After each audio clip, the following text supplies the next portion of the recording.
दिल्ली में एसीबी पर वर्चस्व की लड़ाई अदालत जा पहुंची है। अरविंद केजरीवाल सरकार ने दिल्ली हाई कोर्ट में मीणा की नियुक्ति के खिलाफ अपील की है और शाम को उन्होंने इसी मसले पर राजनाथ सिंह से मुलाकात भी की। सूत्रों के मुताबिक केंद्र की ओर से केजरीवाल से कहा गया है कि वो टकराव का रास्ता छोड़ दें। दिल्ली पुलिस के अफसरों का दंगल, गाली गलौज और मीडिया के सामने भड़ास से भी खत्म नहीं हुआ तो अरविंद केजरीवाल अपने पुराने अनुभवों को आगे बढ़ाते हुए अदालत पहुंच गए। दिल्ली सरकार ने ज्वाइंट सीएम एमके मीणा को एसीबी पद से हटाने के लिए हाई कोर्ट में अपील की है।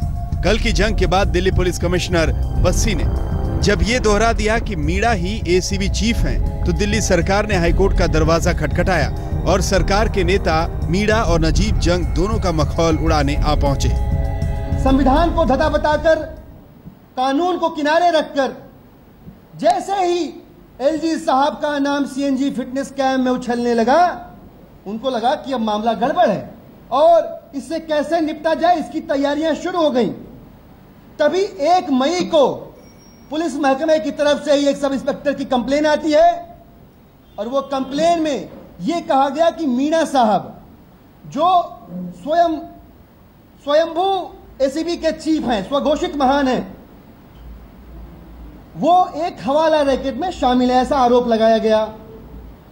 इन 2 खबरों के बाद तुरंत एलजी साहब का ऑफिस किसी के इशारे पे हरकत में आता है और मीणा साहब को जबरदस्ती एक पोजीशन क्रिएट करके एसीबी का हेड बना दिया जाता है। दिल्ली सरकार तुल गई है कि मीणा को हटा देना है, लेकिन अधिकारों की लड़ाई में हट से नहीं काम चलता। वहां दिल्ली की सत्ता में सबके संवैधानिक अधिकारों को देखना पड़ता है। एंटी करप्शन ब्यूरो और पुलिस इन जनरल और सर्विस डिपार्टमेंट, ये तीनों के तीनों लेफ्टिनेंट गवर्नर के अंडर है और लेफ्टिनेंट गवर्नर कंसल्ट कर सकते हैं अगर वो चाहें तो मुख्यमंत्री को, लेकिन उन फाइनल जो अथॉरिटी है वो लेफ्टिनेंट गवर्नर है जहाँ तक मेरी जानकारी है। लेकिन इसमें एक और पहलू भी है। देखिए, दिल्ली एक यूनियन टेरिटरी है, इसको दूसरी स्टेट्स के मुतल्लिक कंपेयर नहीं किया जा सकता। 15 साल तक दिल्ली की सत्ता चलाने वाली शीला दीक्षित इस दंगल से हैरान है।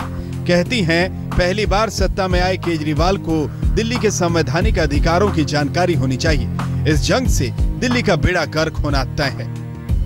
इस तरह से आपस में मतभेद करके नुकसान किसका होगा? दिल्ली के लोगों का होगा। और ऑफिसर यदि डिमोरलाइज होगा और उसे ये नहीं मालूम कि मैं क्या करूं क्या ना करूं, कहीं यहाँ से कोई खींच रहा है, कोई वहाँ से खींच रहा है, तो एडमिनिस्ट्रेशन सफ़र करेगा ना। तो ये इतने बड़े बड़े जो 70 वायदे और प्रोग्राम्स इन्होंने बनाए हैं, वो कैसे कार्यान्वित होंगे, ये सोचना पड़ेगा। केजरीवाल दिल्ली में सत्ता चलाने की किसी रवायत को मानने के लिए तैयार नहीं है, इसीलिए एमसीडी से लेकर दिल्ली पुलिस तक उन्होंने बवाल मचा रखा है। उधर जंग भी मोर्चा छोड़ने को तैयार नहीं।